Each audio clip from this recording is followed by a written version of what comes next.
समय संस्कृति संवर्धक आचार्य विद्यासागर जी महाराज की, परम पूज्य प्रमाणिक संत महामना मुनिराज प्रमाण सागर जी महाराज की, परम पूज्य अरह सागर जी महाराज की, अहिंसामयी जैन धर्म की। भव्यजनों, गुरुदेव मंगल विहार करते हुए आज पहुँचे हैं बोकारो दिगंबर जैन मंदिर में, और इसी मंदिर के इस भव्य प्रांगण से आज का संगत संधार कार्यक्रम प्रारंभ होने जा रहा है। इस धर्म विराजी सभी भव्यजनों एवं सुदूर अवस्थित अपने अपने घरों में पारा चैनल के माध्यम से अपनी शंकाओं के समाधान प्राप्त कर रहे सभी सुधी श्रोताओं, सम्यक दर्शकों, अब हम सब उत्सुक हैं परम पूज्य गुरुदेव के सम्मुख से अपनी शंकाओं के समाधान प्राप्त करने के लिए। मैं आपका वंदन करता हूँ, अभिनंदन करता हूँ और आपको जोड़ना चाह रहा हूँ परम पूज्य गुरुदेव के श्री चरणों से। हम गुरुदेव के चरणों से जुड़ें, उसके पूर्व में चाहता हूँ कि गुरुदेव का वरद हस्त हमें प्राप्त हो। अतः मेरे साथ उच्चारे नमोस्तु महाश्री, नमोस्तु महाश्री, नमोस्तु महाश्री। संकट समाधान के क्षेत्र में मैं आमंत्रित कर रहा हूँ सिद्धि जैन को और निधि जैन को, दोनों बच्चियाँ अपना प्रश्न प्रस्तुत करके प्रारंभ करें संकट समाधान का। महाराज जी, जीवन में कोई व्यक्ति के भाग्य में जो लिखा होता है वह वही प्राप्त कर सकता है, तो क्या व्यक्ति अपना भाग्य बदल सकता है मेहनत करके? अच्छा, जीवन में जो भाग्य में लिखा होता है उसे ही प्राप्त कर सकता है या भाग्य भाग्य बदल सकता है क्या? देखिए, बात है बहुत सारी चीज़ें ऐसी होती है जो भाग्य के अनुसार होता है और बहुत सारी चीज़ें होती है जिसे हम भाग्य से बदल भी सकते हैं। हमारे हाथ में पुरुषार्थ है, हमें पुरुषार्थ करते रहना चाहिए। भाग्य में क्या लिखा है इस पर हमें दिमाग नहीं लगाना, हमें क्या करना है इस पर ध्यान देना। ठीक है, चलो। निधि उपस्थित हो और तैयार हैं श्रीमती शेफाली अनीस जी जैन बोकारो। बोलो। जीवन में पैसा जरूरी है या ज्ञान जरूरी है? आप बताओ, आपको क्या जरूरी लगता है? ज्ञान जरूरी हाँ, लगता है। बिल्कुल ठीक है, चलो ठीक है, बहुत सही। आए उपस्थित श्रीमती शेफाली जी अनीस जी जैन बोकारो। तैयार हैं विमल जी, विनीता जी छाबड़ा, कोषाध्यक्ष दिगंबर जैन समाज बोकारो। गुरुदेव नमोस्तु नमोस्तु नमोस्तु। महाराज श्री, हम लोग प्रतिदिन मॉर्निंग में पारस चैनल के माध्यम से महावीर जी के दर्शन करते हैं। लाइव अभिषेक चल रहा होता है, तो उस टाइम हम लोगों का क्या धर्म होता है? हम लोगों को चाय पानी पीना चाहिए उस टाइम या नहीं? मैं आपसे पूछता हूँ, अभिषेक के टाइम में चाय पीना अच्छा है? नहीं, बिल्कुल नहीं, क्योंकि हम लोगों को कई बार वही गिल्टी फीलिंग होती है। पूरा दिन टीवी पर हम लोग देखते हैं तो कुछ भी अभिषेक चल रहा होता है। जिस समय हम कार्यक्रम देखें उस समय बाकी कार्यक्रम कौन करे? नहीं करें। Thank you. और जो एक महाराज जी नियम दिलवाते हैं उसका हम लोगों को, अगर महाराज जी वहाँ से एक नियम डेली दिलवाते हैं, अगर हम उसका पालन नहीं करेंगे तो क्या हमें पाप लगेगा? नहीं, महाराज जी को परोक्ष में प्रार्थना कर दो कि ये नियम हम नहीं ले रहे हैं। ओके, चलो, हो गया। श्री सुशील जी जैन। नमोस्तु गुरुदेव, नमोस्तु गुरुदेव, नमोस्तु गुरुदेव। महाराज जी, मेरा एक छोटा सा प्रश्न है। मेरा कई बार होता है, जैसे छुट्टी वाले दिन हम लोग पूजा करने में दिल्ली घर में मंदिर छोटा सा रखा है, उसमें पूजा करते हैं, दिया जलाते हैं। तो कई बार छुट्टी वाले दिन उसमें कई बार 12-1 भी बज जाते हैं, तो क्या उस टाइम पूजा करना, दीपक जलाना उचित है? और एक छोटा सा इसी के साथ मिलता हुआ क्वेश्चन और भी है। महाराज जी, जैसे हमारी पूजा की ग्रंथ किताबें हैं, किसी किसी में कोई छोटी छोटी त्रुटियाँ होती हैं, किसी ग्रंथ किसी पूजा में कोई, जैसे पार्श्वनाथ भगवान का अर्घ है, उस किसी में कुछ है, किसी में थोड़ा डिफरेंट है, तो कौन सा मतलब कोई एक पूजा की किताब रखिए, जैसे पूजन पाठ प्रदीप या जिन भारतीय संग्रह में सब कुछ संपादित है वही करिए।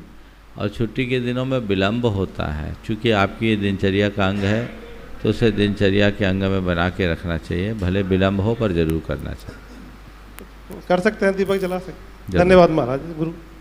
हाँ, आइए श्रीमान सुशील जी जैन वैद्य बोकारो, और तैयार हैं श्रीमान सजन जी जैन चास झारखंड। पहले विमल जी बोलो। नमस्ते महाराज, नमस्ते महाराज जी, नमस्ते महाराज जी। हम जैनियों के लिए अहिंसा ही परम धर्म है। महाराज जी, मेरा बेटा रोशन जैन भारतीय वायुसेना में लड़ाकू विमान का पायलट है। वक्त आने पर उसके एक प्रहार से लाखों लोगों की जान जा सकती है। इसमें निर्दोष बच्चे, महिलाएं, अन्य जीव जंतु भी होंगे। तो क्या देश की रक्षा के लिए उसका ये करना अधर्म और पाप कहलाएगा क्या? अभिनंदन वर्धमान ने जो किया था वो सही किया था कि गलत किया था? बोलो। सही किया था। तो फिर वही उसका उत्तर है आपके लिए। आपके लिए गर्व होना चाहिए कि मेरा बेटा देश के लिए समर्पित। हम रक्षा के लिए हैं, विध्वंस के लिए नहीं। चलिए एक में एक ही सवाल करना है, आगे आइए। श्रीमान सजन जी जैन, चास, झारखंड उपस्थित हों और तैयार हैं श्रीमान श्याम सुंदर जी। अभी रुको, एक पीछे जा रहे हैं आप। मुनिवर के चरणों में सब भक्ति वंदना। गुरुदेव, एक प्रश्न है कि जैन समाज को पूरे विश्व की सबसे अहिंसक कौम, सबसे अहिंसक समाज कहा जाता है, और हिंदुस्तान में लगभग 24% इनकम टैक्स भी जैन समाज देता है। तो ये मुझे दोनों अपोजिट चीज़ें लगती है, क्योंकि परिग्रह के बिना हम इनकम टैक्स दे नहीं सकते हैं, और परिग्रह जो है वो हिंसा का कहीं ना कहीं बेस में परिग्रह है। तो एक तरफ जैन समाज परिग्रह बढ़ाते जा रहा है और एक तरफ हम कहते हैं कि हम सबसे अहिंसक समाज है। तो इन दोनों के बीच कैसे न्याय करें? देखिए, बात पहले तो अपनी बात को थोड़ा संशोधित करना चाहिए। 24% इनकम टैक्स जैन देते हैं, ये केवल व्हाट्सएप में है, यथार्थ में नहीं। अगर हम जो पूरे रेवेन्यू का रिकॉर्ड देखेंगे तो मुझे नहीं दिखता कि इतना ज़्यादा इनकम टैक्स जैन समाज के द्वारा दिया जाता। हाँ, हम अगर इसे देखें तो ये कह सकते हैं कि 24% जैनी इनकम टैक्स देते हैं। जैन लोग ज़्यादातर इनकम टैक्स देने वाले हैं। अब रहा सवाल, कमाएंगे तभी तो इनकम टैक्स देंगे। तो परिग्रह जोड़ना हिंसा है, माना, परिग्रह जोड़ना हिंसा है, पर इसका मतलब ये नहीं है कि हर कोई दिगंबर हो जाए अपरिग्रह के आदर्श को अपनाने के लिए। जैन अपरिग्रह को अपने जीवन का आदर्श मानते हैं, पर पूरी तरह अपरिग्रह का पालन नहीं करते। वे अपरिग्रह को अपने जीवन का आदर्श मानकर परिग्रह को पाप समझते हैं और जीवन के लिए आवश्यक आधारभूत धन संग्रह करते हैं और ज़रूरत पड़ने पर राष्ट्र के लिए समर्पित भी कर देते हैं। अगर भामाशाह ने धन संग्रह नहीं किया होता तो राणा प्रताप के लिए खजाना कैसे खोला होता? टोडरमल जी ने अगर अपने पास धन इकट्ठा नहीं किया होता तो गुरु गोविंद सिंह के पुत्रों के अंतिम संस्कार के लिए अपना धन का खजाना कैसे खोला होता? धन का संग्रह बुरा नहीं है, उसे संग्रहित रखना बुरा है। संग्रह करो अनुग्रह के लिए। आपके पास यदि धन है तो आप निष्पाप वृत्ति से धन कमाओ और ज़रूरत के लिए कमाओ, बचे तो ज़रूरतमंदों के लिए कमाओ। उसका कहीं निषेध नहीं है। सीमित परिग्रह की बात की गई है, पर जैनियों में चक्रवर्ती भी हुए हैं। क्या उनके पास परिग्रह की कमी रही? एक जो साधक होता है वो जितना आगे बढ़ता जाता है अपने परिग्रह को कम करता जाता है, लेकिन जो सामान्य व्यक्ति है वो परिग्रह की सीमा में रहते हुए अपने जीवन के क्रम को आगे बढ़ाए। अगला उपस्थित हों श्रीमान श्याम सुंदर जी, सरला जी जैन, नीलकमल होटल, पिताश्री इंद्रचंद जी जैन, जो 97 वर्षीय हैं। अपने पिताजी के साथ सामने लो, आ जाओ इनको लो। और जो संस्थापक हैं दिगंबर जैन मंदिर एवं जैन मिलन के, तालियां वगैरह अभिनंदन कीजिए। 97 वर्षीय श्रीमान इंद्रचंद जी जैन इस नगर के गौरव हैं और सौभाग्य प्राप्त है इन्हें उनके पुत्र होने का। श्रीमान श्याम सुंदर जी सरला जी को तैयार रहेंगे। श्रीमान प्रकाश जी बबीता जी कोठारी बोकारो। महाराज श्री को सादर नमोस्तु नमोस्तु नमोस्तु।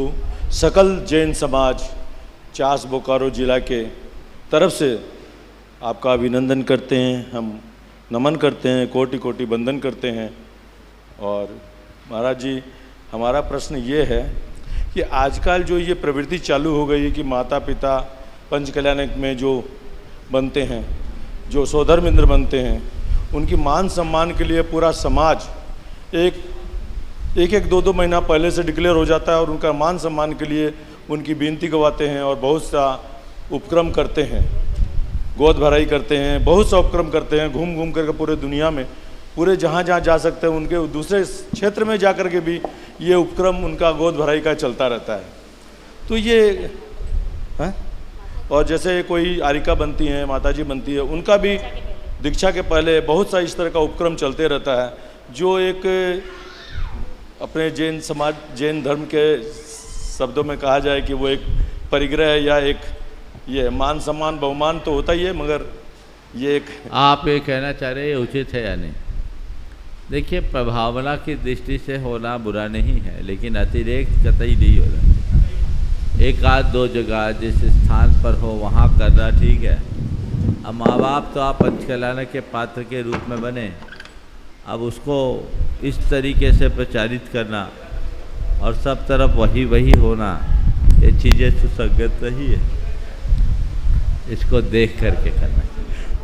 नमोस्तु महाराज, नमोस्तु नमोस्तु। इसी तरह दीक्षा में भी अतिरेक किसी चीज़ का नहीं होना चाहिए। चलिए, ओ श्रीमान बोलिए।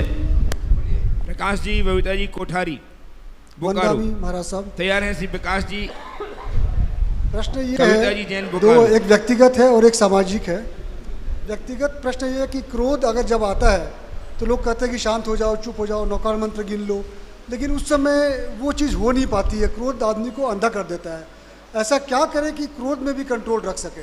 ये तो व्यक्तिगत प्रश्न है। एक सामाजिक प्रश्न है हमारा साहब। एक शराक जाति यहाँ पर है, इस क्षेत्र में शराक जाति काफ़ी बड़ी संख्या में है, जो कि मूल जैन है, हमारे से पहले के जैन हैं।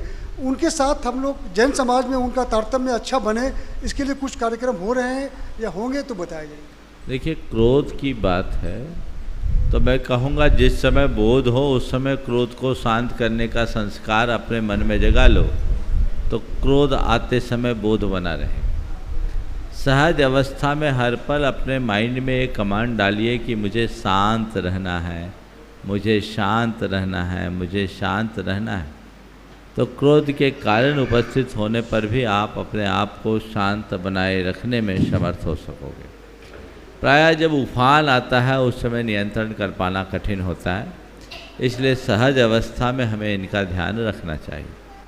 आपने जो शराक समाज के विषय में कहा, निश्चित ये हमारे ही भाई बंधु हैं और इस दिशा में काफ़ी कुछ प्रयास हुए हैं। बहुत सारे लोग वापस जुड़े हैं, जुड़ रहे हैं, पर हमें अभी इस दिशा में और अधिक प्रयास की ज़रूरत है। इन लोगों से अपना संपर्क बनाकर उन्हें धर्म और तत्व का बोध कराते हुए समाज की मुख्य धारा में जोड़ने का प्रयास करना चाहिए और ये एक अच्छी धर्म भावना मानी जाएगी। उपस्थित हों श्रीमान विकास जी, कविता जी, जैन बोकारो तैयार हैं? श्रीमान संजय जी, सुनीता जी, जैन बोकारो। हेलो, गुरुवर के चरणों में शत शत नमन। नमोस्तु महाराज। महाराज श्री, मेरा एक प्रश्न है कि धर्म का रंग से क्या संबंध है? धर्म का रंग, कलर से क्या संबंध है? जैसे कि जब अभिषेक करते हैं तो केसरिया रंग ही पहनना है, काला रंग को मंदिर में अशुभ माना जाता है कि काला पहन के नहीं जाना है। भगवा रंग हिंदुओं में शुभ माना जाता है तो किसी और धर्म में हरा शुभ माना जाता है। तो धर्म का रंग से क्या संबंध है, ये बताइए। धर्म का अंतरंग से संबंध है, रंग से नहीं। हाँ, तो हम कोई भी रंग पहन। पूरी बात सुनो, मैं वाक्य दोहरा रहा हूँ। धर्म का रंग से नहीं, अंतरंग से संबंध है। हाँ, रंगों का हमारे मन पर असर पड़ता है। हम जैसे रंग के वस्त्र आदि पहनते हैं या जैसे वातावरण में रहते हैं, वैसा हमारा भाव होता है। केसरिया रंग भक्ति का प्रतीक है, समझ गए? भगवा रंग शक्ति और शांति का प्रतीक है। सफ़ेद रंग हमारी स्वस्थता और सात्विकता का द्योतक है। हरा रंग खुशहाली का प्रतीक है। ऐसे विभिन्न प्रकार के रंग अपने अलग अलग प्रतीक हैं और उनका हमारे मस्तिष्क पर बड़ा गहरा असर पड़ता है। तो इसलिए रंगों का विशेष ध्यान रखना चाहिए। मंदिर में गहरे रंगों का प्रयोग न करके हल्के रंगों का प्रयोग करना चाहिए ताकि हमारा मन शांत हो। जहाँ तक काले रंग के कपड़े पहनने का सवाल है, अक्सर ये सवाल होता है कि काले कपड़े पहनने के लिए तो मना करते, काले भगवान विराजमान। तो मैं उनको यही उत्तर देता हूँ, काले कपड़े पहनो या धोले, काला काम करना बंद करो। काला काम नहीं होना चाहिए। चलिए, श्रीमान संजय जी, सुनीता जी, जैन बोकारो उपस्थित हों। तैयार हैं? श्री शैलेश जी गंगवाल, गोमिया। नमोस्तु महाराज। कोटि कोटि नमोस्तु नमोस्तु नमोस्तु। महाराज, सुबह आपने एक कहानी सुनाई थी कि एक सज्जन थे, उसके 3 पुत्र थे, उन तीनों को उसने 5-5 हज़ार रुपया दिया, तो एक बेटा जाके अनर्थ करता है, एक व्यर्थ करता है और एक परामर्श करता है। तो ऐसा क्यों होता है कि जब तीनों को एक ही तरह के संस्कार मिले, एक ही जैसा लालन पोषण हुआ और तीनों के विचार अलग है, तीनों के माने विचार में भेद क्यों है? और इसमें माँ बाप की अपब्रिंगिंग में कहीं कमी है क्या कि उसने एक बेटे को विलक्षण बनाया, एक को नहीं बनाया? बहुत अच्छा, आपके सवाल का सार ये है कि एक पिता के अनेक संतान, सबको एक से संस्कार दिए, फिर भी उनके आचार व्यवहार में अंतर क्यों? संस्कार तो माँ बाप देते हैं, उनका महत्वपूर्ण स्थान होता है, लेकिन संस्कारों के साथ साथ संगति का भी बहुत प्रभाव होता है और उस व्यक्ति के खुद की सोच भी उसमें एक बड़ा कारण बनती है, जो वातावरण से और पूर्व कर्म के संस्कारों से निर्मित होती है। इसलिए हमें चाहिए कि हम अपने संस्कारों के साथ साथ संगति पर भी ध्यान दें। नमस्ते महाराज। हाँ, संजय जी रामगढ़ से उपस्थित हों। शैलेश जी गंगवाल बोलिए। बोलो। दोनों मुनिराज के चरणों में पेटवार साड़म गोमिया की तरफ से 3 बार नमोस्तु नमोस्तु नमोस्तु। हाँ? महाराज श्री, मैंने कहीं पर पढ़ा है कि जीते जे ही मरना अच्छा है, यदि कोई मरना जाने। मरने के पहले जो मर लेता है वो अजर हो जाता है, तो इसका क्या तात्पर्य है? इसको ये कैसे? जीते जी मर जाना अच्छा है, जो मरना जाने। मरने के पहले जो मर जाता है वो अमर हो जाता है। देखिए, यहाँ जो कहने का मतलब है वो दूसरा है। जीते जी मर जाना का मतलब अपने प्राणों का वियोग करना कतई नहीं है। अपनी इच्छाओं को मार देना ही जीवन को अमर बनाने का रास्ता है। यदि मनुष्य अपनी इच्छाओं को मोड़ दे या मार दे, इच्छाओं का अंत कर दे, तो वो मृत्यु का भी अंत करने में समर्थ हो सकता है। नमोस्तु। आइए श्रीमान संजय जी रामगढ़ से। नहीं है, संजय नहीं चले गए। उपस्थित हों श्रीमती कामनी जी कमल जी जैन, जैना मोड़। और तैयार रहेंगे अनिल जी जैन कतरास। कामनी जी कमल जी उपस्थित हों। अनिल जी कतरास से तैयार रहें। दोनों महाराज श्री के चरणों में नमोस्तु नमोस्तु नमोस्तु। हे महाराज श्री, मेरा प्रश्न ये है कि हम लोग कोई बड़े व्रत उपवास करते हैं, जैसे 10 लक्षण पर्व हुआ या अष्टानिका पर्व हुआ, अथवा कोई विधान वगैरह हमने रखा, तो उसके बाद जो भोजन का कार्यक्रम करते हैं, कुछ पार्टी जैसे रखते हैं, वो सब रखना चाहिए कि नहीं रखना? क्यों देते हैं? हाँ, वो रखना चाहिए कि नहीं रखना? व्रत उपवास में इन सबको करने का कोई विधान तो है नहीं। त्याग तब करो। उल्टा होता है, उपवास आपने किए तो गांव को आपको जिमाना चाहिए, आप गांव को जिमाते हो। पहले तो उपवास करो, फिर गांव को जिमाओ। ये सब आडंबर जोड़ दिया गया। प्रभावना की दृष्टि से किसी को खिलाना पिलाने का निषेध नहीं है, पर व्रत उपवास करने वाले को खिलाना पड़ेगा, ये बात ठीक नहीं। नमोस्तु। श्रीमान अनिल जी जैन कतरास से उपस्थित हों। तैयार हैं विपिन जी जैन कतरास से ही। सीखता कीजिए अनिल जी कतरास। हाँ जी, महाराज जी के चरणों में 3 बार नमोस्तु नमोस्तु नमोस्तु। महाराज जी, मेरी शंका है कि समाधि मरण क्या है? समतापूर्वक देह के त्यागने का नाम समाधि मरण। ठीक है। विपिन जी उपस्थित हों। और तैयार हैं श्री मोहित जी जैन खरखरी कतरास। महाराज जी के चरणों में 3 बार नमोस्तु नमोस्तु नमोस्तु।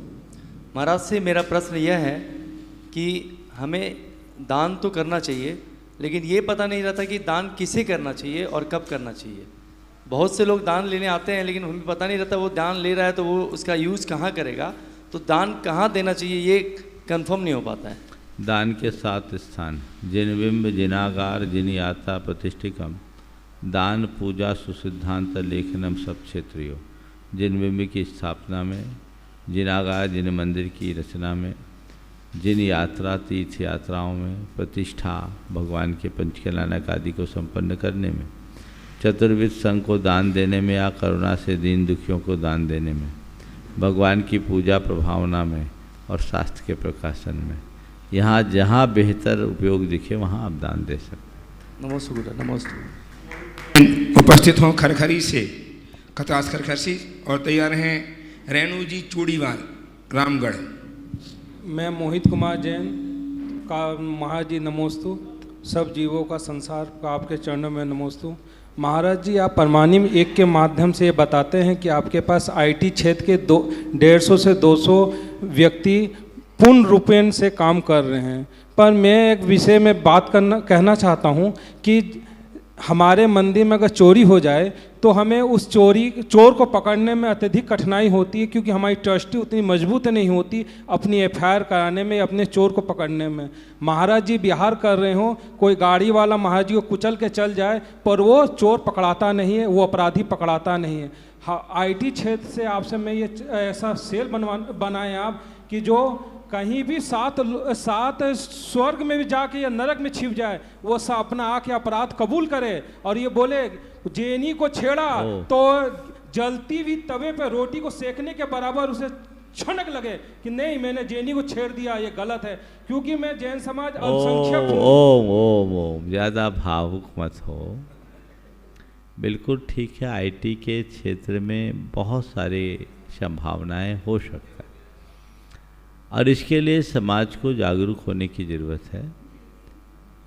जहाँ तक मेरे साथ आईटी क्षेत्र से जुड़े लोगों का सवाल है, वो लोग अपने लेवल पर काम कर रहे हैं, पर इसको राष्ट्रीय स्तर पर सब समाज को संगठित होकर अपने मंदिरों को टेक्नोलॉजी से जोड़ करके चलना चाहिए। एक ऐसी विधि और व्यवस्था जो मेरे मानस में है भी, हमें तैयार करनी चाहिए कि देश भर के सारे मंदिरों और मूर्तियों की और हमारे धर्म स्थानों एक कमांड पर सारी जानकारी मिल सके।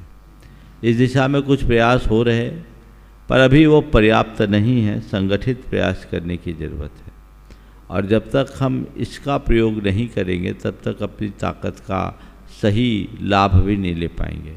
इस दिशा में कोशिश होनी चाहिए। उपस्थित हों श्रीमती रेणु जी चूड़ीमाल रामगढ़ से। तैयार हैं श्री लकी जी जैन कतरास से। नमोस्तु गुरुदेव। आहार दान देने का पात्र कौन होता है और उसकी पात्रता क्या होनी चाहिए? हम भक्त आहार दान तो देना चाहते हैं पर उसके नियम से बंधना नहीं चाहते हैं। भक्त की पात्रता पर प्रकाश डालें। देखो, आहार दान कौन दे? सुकुल श्रावक आहार देता है, जो श्रावकोचित कर्तव्यों का अच्छे से पालन करता है, जिसके जीवन में व्यसन न हो। आज के संदर्भ में भले हम लोग कोई नियम नहीं देते, लेकिन जो भी आहार आदि देना चाहते हैं उन्हें खुद में ऐसी समझ होनी चाहिए और इतना नियम होना चाहिए कि कम से कम मद्य मांस मधु का तो त्याग करें। शराब भी पी रहे हैं और आहार भी दे रहे हैं, ये सब चीज़ें ठीक नहीं। व्यसन बुराइयों से ग्रसित व्यक्ति को अपनी पात्रता को पहले विकसित करना चाहिए और अगर कहीं कोई गलती से ऐसी चीज़ें जुड़ गई है तो उनका परित्याग करना चाहिए। त्याग करके अगर दान आदि के कर्म में लगते हैं तो परिणाम अच्छा है। नमोस्तु गुरुदेव। उपस्थित हों लकी जैन कतरास से। तैयार हैं श्रीमती सुशीला देवी जैन कतरासगढ़ से। महाराज श्री को नमोस्तु।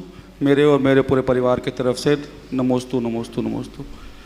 महाराज श्री, मन बहुत विचलित रहता है, बात बात पे गुस्सा आता है। ऐसा कौन सा पाठ पढ़े जिससे मन और दिमाग स्थिर रहे? आप कोई पाठ मत करो, नियमित भावना योग करने लगो, मन में स्थिरता आएगी। भावना। नमोस्तु महाराज श्री। सुशीला जी देवी कतरासगढ़ से उपस्थित हों। तैयार है श्री आकाश जी जैन धन्यवाद। गुरुवर नमोस्तु। मैं सुशीला जैन कतरास से बोल रही हूँ। मेरा प्रश्न है दौलत और वक्त के बारे में। मेरे पास कितनी दौलत है, मैं कितनी खर्च कर सकती हूँ? मुझे यह मालूम नहीं मेरे पास वक्त कितना है। वक्त समय रहते मुझे वक्त का समझ कैसे बिठा सकती? बिल्कुल सही कहा आपने। मेरे पास कितनी दौलत है और उसमें मैं कितना खर्च कर सकता हूँ इसका तो मुझे पता है, पर यह पता नहीं कि मेरे पास कितना वक्त है और उसे मुझे कैसे खर्च करना चाहिए। इसलिए वक्त रहते व्यक्ति को ये बातें समझनी चाहिए और अपने वक्त का सदुपयोग करना चाहिए। आइए श्रीमान आकाश जी धन्यवाद से। तैयार हैं डॉक्टर महेंद्र कुमार जी जैन अध्यक्ष दिगंबर जैन समाज बोकारो इस्पात नगरी। दोनों मुनिश्री के चरणों में त्रिबार नमोस्तु नमोस्तु नमोस्तु। मैं आकाश जैन, मेरी धर्मपत्नी अंशी जैन। अरह सागर महाराज जी से वार्तालाप हो रहा था। महाराज जी, तो एक नियम ले रहा हूँ, मैं अपनी धर्मपत्नी को कभी वाइफ नहीं कहूँगा, धर्मपत्नी ही कहूँगा।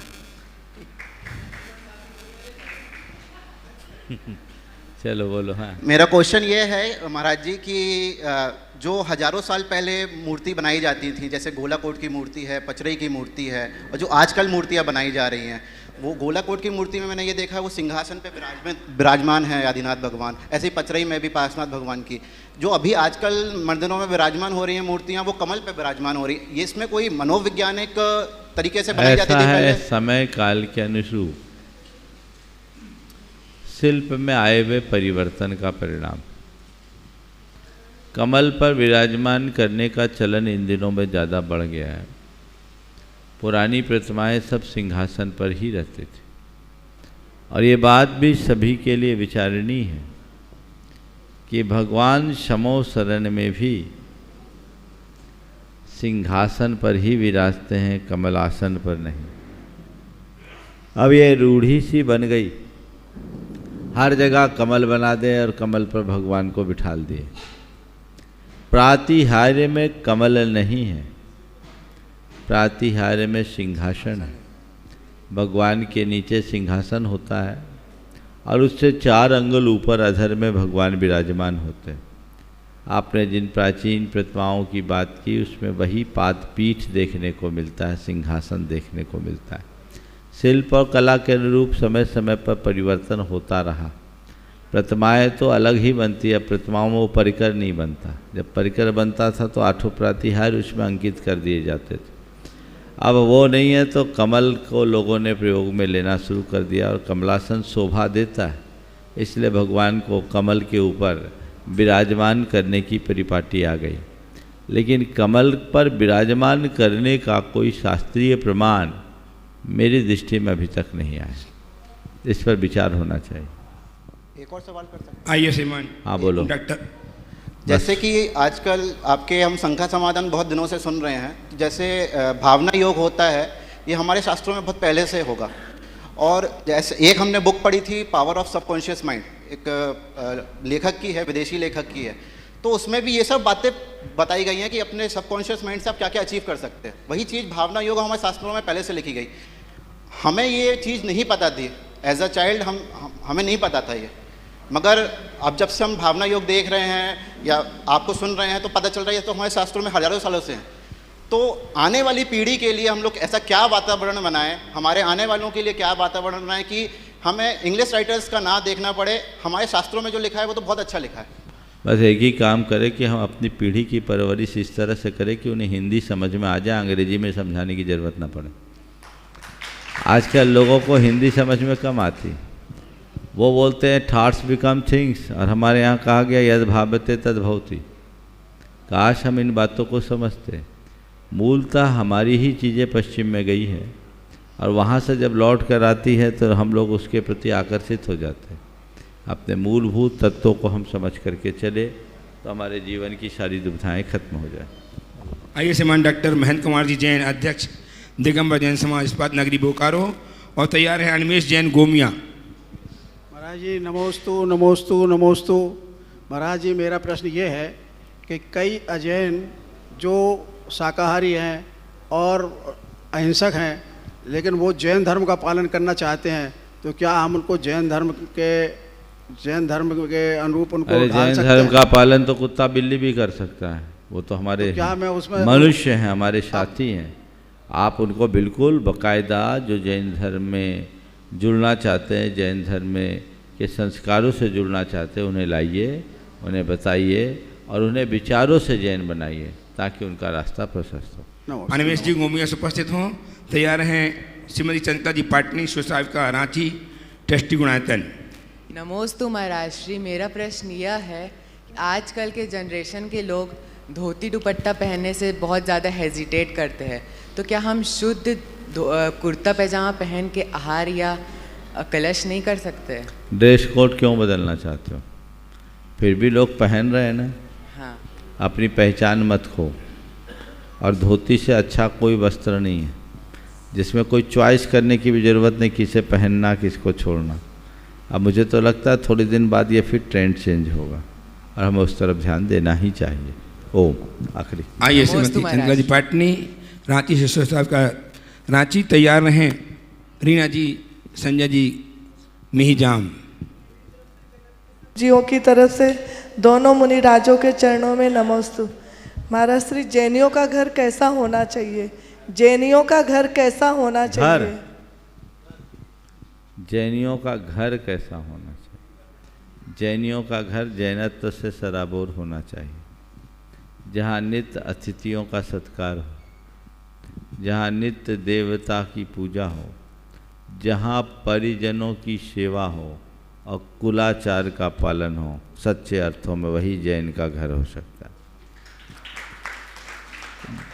अतिथि सत्कार, परिजन सेवा, माँ बाप की सेवा, कुलाचार का पालन और देव पूजन, ये प्रत्येक जैन के घर में होना चाहिए।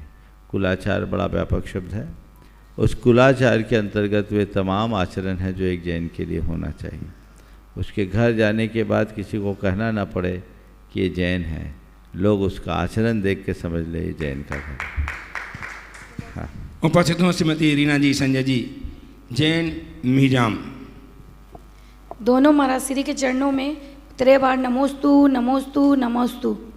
महाराज श्री, मेरा प्रश्न है, जीवन जितना सादा रहेगा तनाव उतना ही आधा रहेगा, तो अपने जीवन में सादगी कैसे लाएं? बस जीवन जितना सादा रहेगा तनाव उतना ही आधा रहेगा। बिल्कुल, आपने पूछा है सादगी कैसे लाएं। लोगों की तलक भड़क से प्रभावित होना बंद कर दें, सादगी अपने आप आ जाएगी और जीवन का पथ प्रशस्त होगा।